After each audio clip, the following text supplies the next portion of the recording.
Okay, so you're all on notice now, I guess. Your every action is being recorded. That's not true. Okay, so this class is going to depend a lot on prerequisite knowledge. It's going to depend on 228 knowledge, 328 knowledge, 314 knowledge.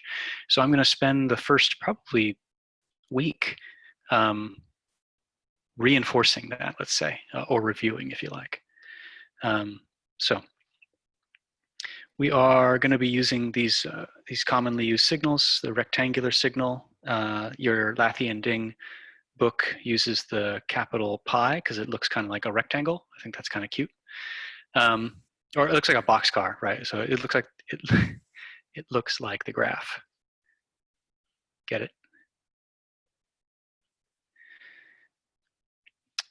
And then the extension here is that if we write rect of t over some number, that has the effect of stretching the boxcar so that it has overall width, capital T.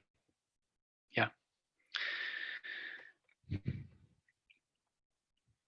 Okay, and then everyone's favorite Dirac delta is this really strange function. It's so strange, it's not actually a function, that has only unit area, but is active for one instant in time, and at that instant it is infinitely tall.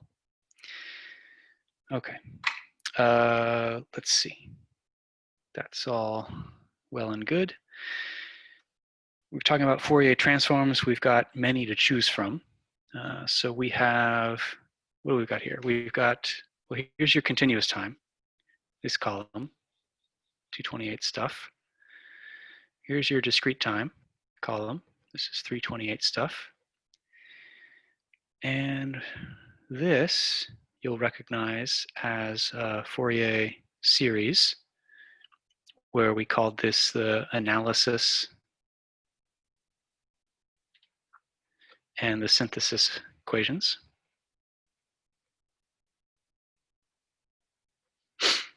And this was the continuous time Fourier transform, which of course also comes in Hertz version. So this is equivalent to also x of f.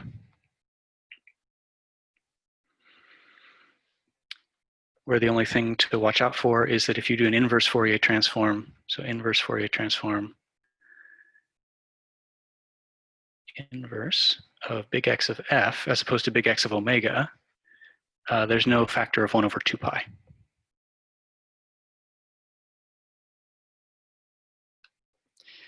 Integral over all frequencies, big X of f, e to the positive j 2 pi ft df.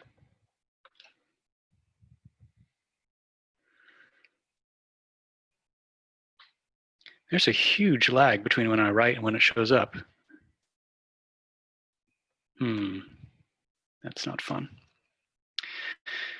Anyway, moving on. So on the right-hand column, you might recognize these two as DFTs, discrete Fourier transforms, which is just confusing enough because down here we have DTFTs, discrete time Fourier transforms.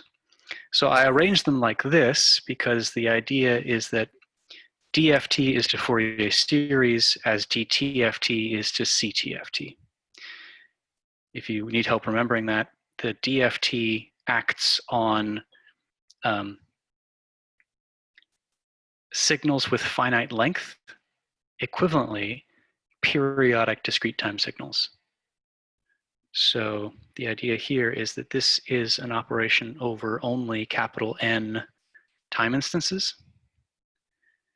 So if little x does something outside of these k equals 0 to n minus 1, it doesn't show up in the DFT. That means you wouldn't use the endpoint DFT on little x. So this is mostly used for either finite duration or more commonly periodic.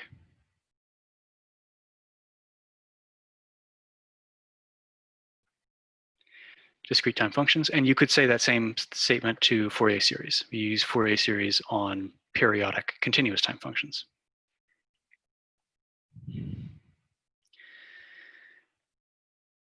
All right, I think I've muddied this slide up enough. No, not quite. I would like to, because it would be criminal to not note this right now. Well, maybe not criminal. Unfortunate. Come on. That's fun. Cool. I want to call your attention to this DFT again. And if you're wondering, this is alphabet soup, the FFT is a particular algorithmic implementation that takes a DFT, right? So when you hear FFT, think DFT, and vice versa. Honestly, it's okay if you do vice versa as well. The point I'd like to make here is that this operation, and honestly this operation as well, is a matrix operation, a matrix transformation. So if you don't think of it that way, try and take little x, and instead of writing it as a row of numbers, write it as a column of numbers. And then big X, same story. Write it as a column. And so what this equation is saying is take the first element of big X and assign it to the inner product between the column X and this row, a row of vectors, a row of numbers that look like this. And do that for every spot in this capital X vector. Yeah, so there is a matrix here whose entries look like this, which I'll call the U matrix.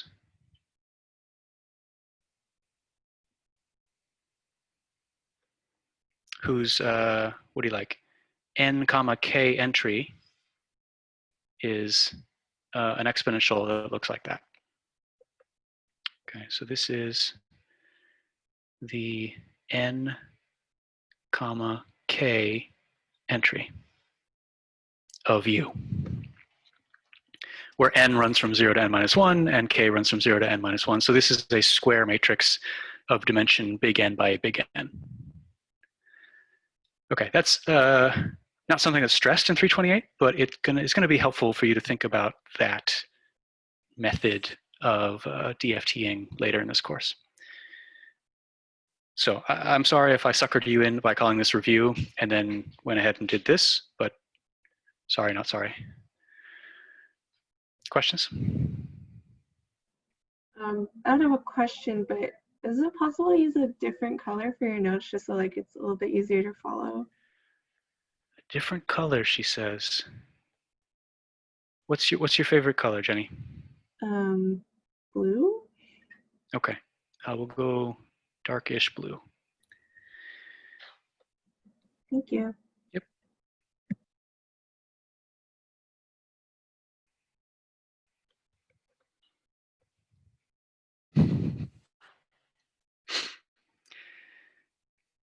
Okay, so that is how I would map, or how I would write the discrete Fourier transform to go from the time domain to the frequency domain. But what good is a transform if you can't come back from frequency domain to time domain? And so what do you think? Could we do the inverse DFT in a similar kind of manner? What would that look like?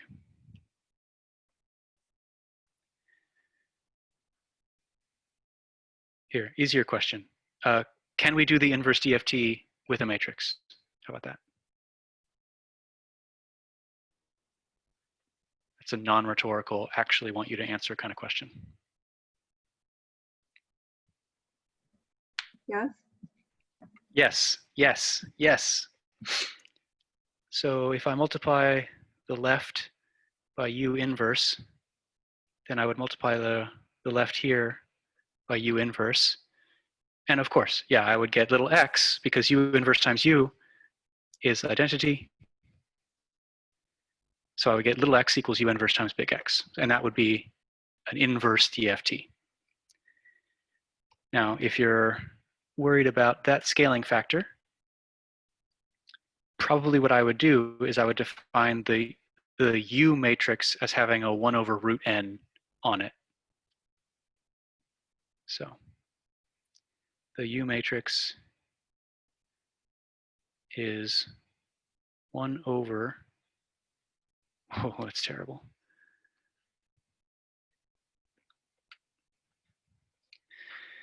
One over square root of capital N, and then a square matrix whose n comma k element is e to the minus j 2 pi little k little n over big N. Yep, that way if I inverse this matrix, then I get another factor of 1 over root n.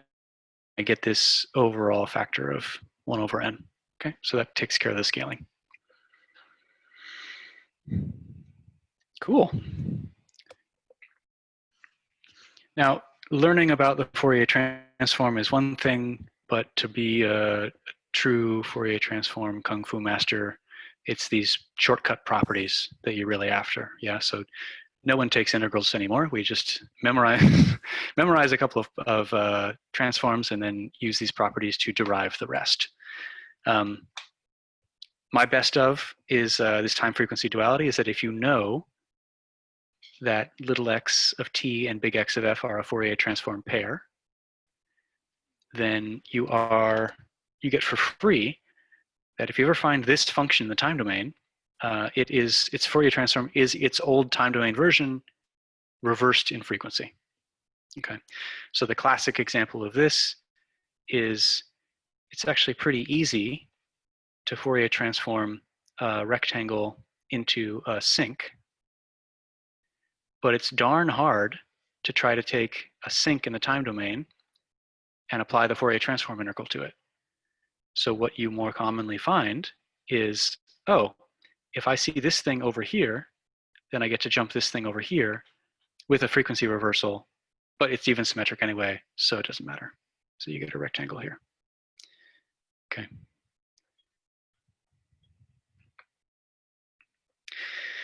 Let's see here. If I delay something in time, I multiply it by a complex exponential in the frequency domain. And this complex exponential does nothing to the magnitude, but rather is a pure addition or subtraction to the phase of the Fourier transform. Right, the angle of this number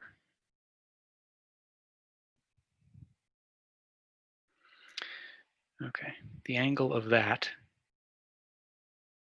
is the angle of the first, which is negative 2 pi ft naught, plus the angle of the second.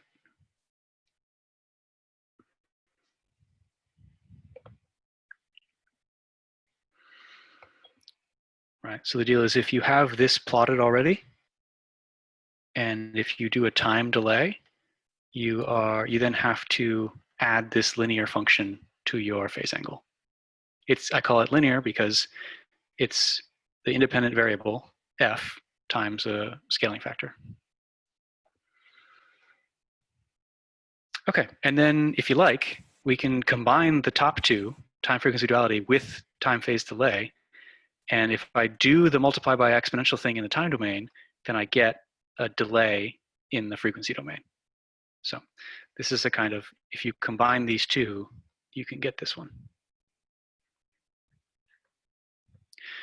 And this seems like a strange thing to do until you think of complex exponentials as being the ingredients of sines and cosines. And then all of a sudden we start talking about amplitude modulation, where you're multiplying a sinusoid by a message signal. Okay. The biggie is that if you pass a signal into an LTI system, you used to have to do time convolution to get the answer, to get the output. But now we can do things like multiply Fourier transforms to get the output. And last but not least, if you have a power signal, and remember that a power signal is one whose energy is infinite and whose power is finite and non-zero. That's a very complicated way of saying mostly things like periodic signals are power signals. But I want to remind you of the true definition. So a power signal is one in which the power in X is neither zero nor infinity, but somewhere between. Okay? So in 228, I said it was okay to think about these as periodic signals because that's the only thing we encountered there. It's going to become useful for you to expand your minds about power signals to include things like random signals. Okay, random signals aren't periodic because they're random, right? Periodic means they're very regular in time. But we can still talk about the power of a random signal. Okay, so we'll get to more of that in a bit.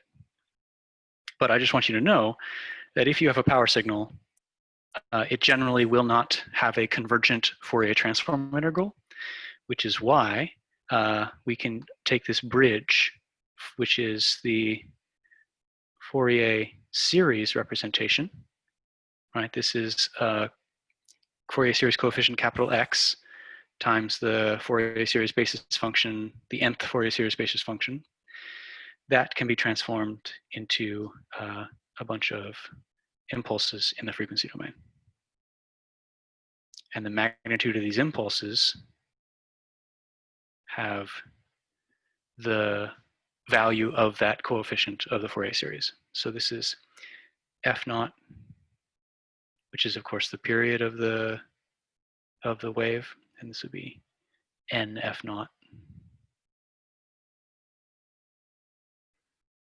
And this is the frequency domain.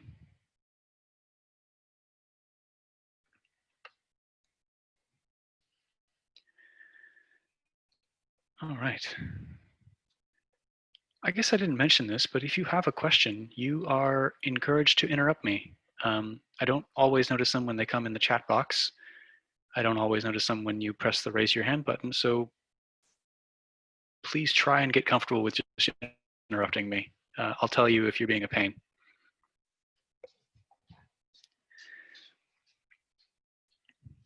Okay, so these are some of the some of the relationships that you might have touched on in 228, but the more I teach 228, the less I cover them because it's a challenge enough to get just the basics. But Parseval, we talk about that a lot. Parseval says that the metric of a signal doesn't change if you change domains. And I'm being a little vague here. There's a version for energy signals and a version for power signals.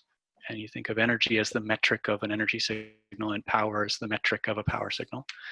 But here I've written it in the energy form, is that the energy in the signal, so this is energy in signal X,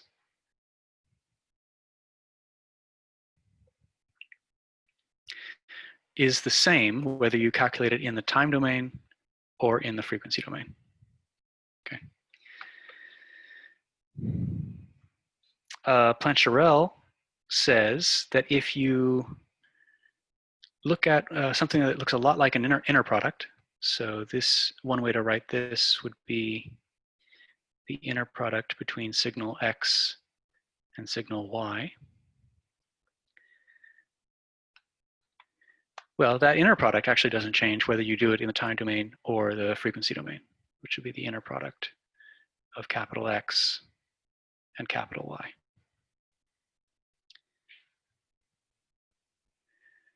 And thinking about signals as vectors is going to be one of the themes of this course. I'm glad we've already kind of hit on it, is that normally when someone says inner product as an undergrad, they're talking about, you know, linear algebra or Rn type stuff, and you take dot product. But there's nothing stopping you from defining an inner product on spaces of functions. And so if you define inner product between two functions like this, then the Fourier transform preserves that inner product. Okay. A quick question. Go for it. What does the asterisk notate y of t and y of s as? Is that a Great question. That's complex conjugate. complex? Okay, complex conjugate. Okay. Yeah.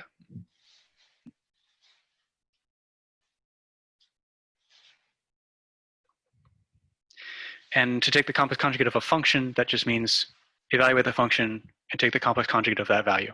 It's exactly what you'd want it to be.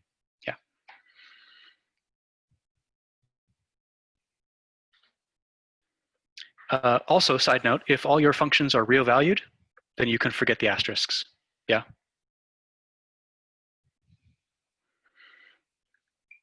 So we care about inner products for function spaces mostly because we talk about orthogonality.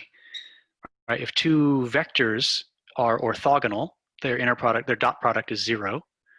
If two signals have an inner product that equals 0, they're also orthogonal.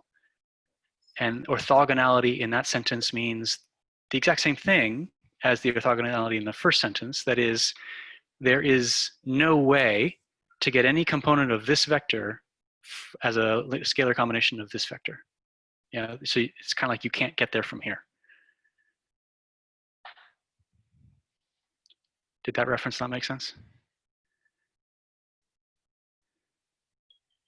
Think about back in R3, if I have a plane and then I have a vector coming out of the plane, there's no way I can take any linear combination of anything in the plane and get anything close to an approximation of this vector coming out of the plane because they're orthogonal. Whereas if I have that same plane and I have a non-orthogonal vector, then all of a sudden I can kind of get close, right? I can pick this direction and I can get closer. Whereas in this picture, I can't get any closer. Okay, this has implications when we start talking about if you receive a noisy signal, you want to get as close to the signal that you think was sent as possible. Okay, so this is quite a stretch at this point in the quarter, but the idea is that our transmitted signals are going to live down here in this kind of plane. Our received signal is going to be out of plane, and it's our job to find the closest approximation to the received signal that we can. And one does that by finding the orthogonal projection of the received signal onto this plane. Okay, so that was pretty far into the future, 2 or 3 weeks into the future, in language that was kind of a mixed metaphor in the first place. So I apologize if I lost some of you, but the good news is we'll see it again. Okay, Paley-Wiener is named after two people whose names were, believe it or not, Paley and Wiener. And they developed the sufficient condition for a square integrable spectrum to be the Fourier transform of a causal signal. That's what all those abbreviations mean in English. So again, the Paley-Wiener condition says, if you have a magnitude spectrum, that is, if I present to you something that looks like this, come on, and then it goes to 0, and this is the magnitude of capital X of F.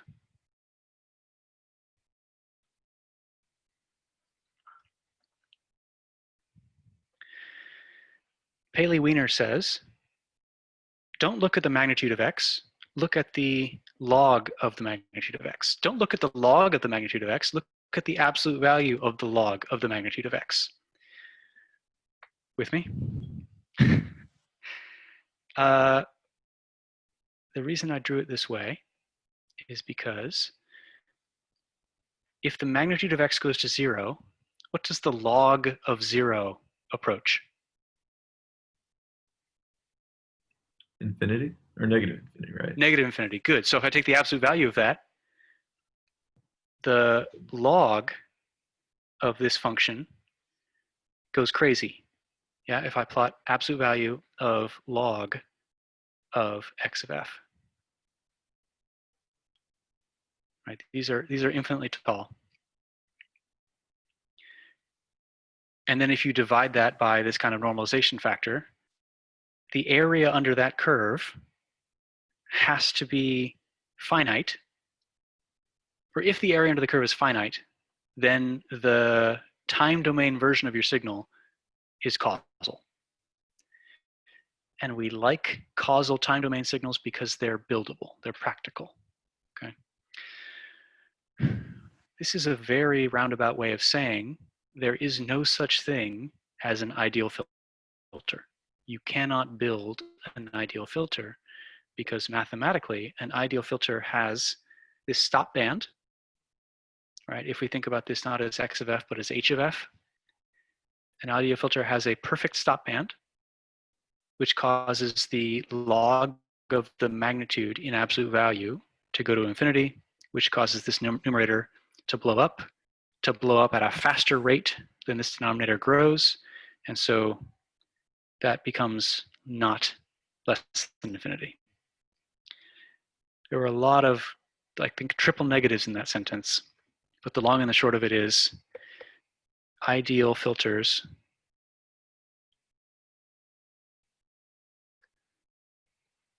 are exactly that. They're ideal, they're not buildable.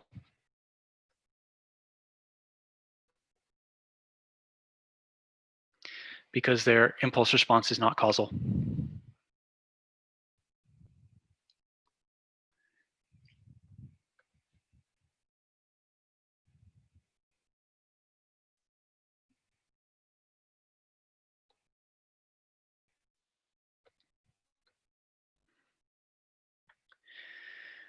And lastly, you'll get a kick out of this.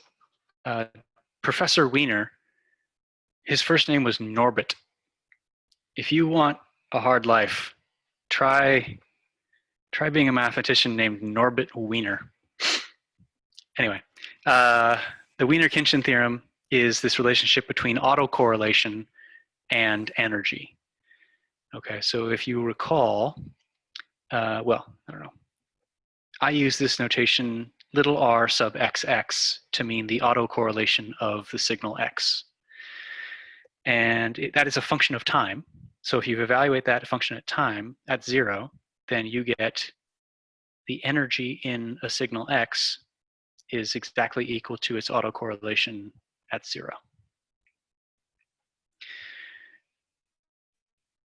Importantly, but also kind of incidentally, is this relationship that the Fourier transform of the autocorrelation function. So I'm using the same notation. If I use a lowercase letter, it's time domain. If I use a capital letter, it's frequency domain. This is, come on, the Fourier transform of little r sub xx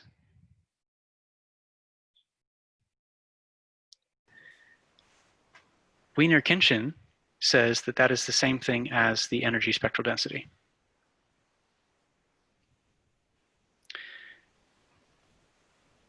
Come on, energy spectral density.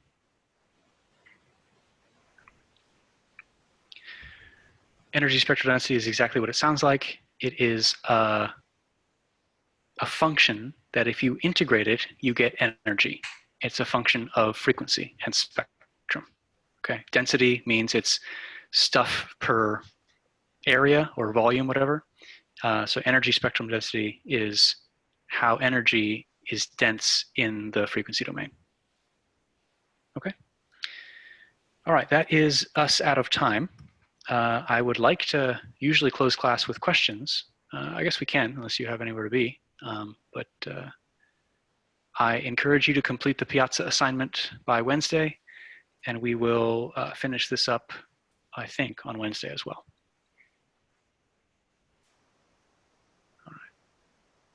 Thanks, everyone. Thank you. Thank you. Thank you. Thank you. Thank you.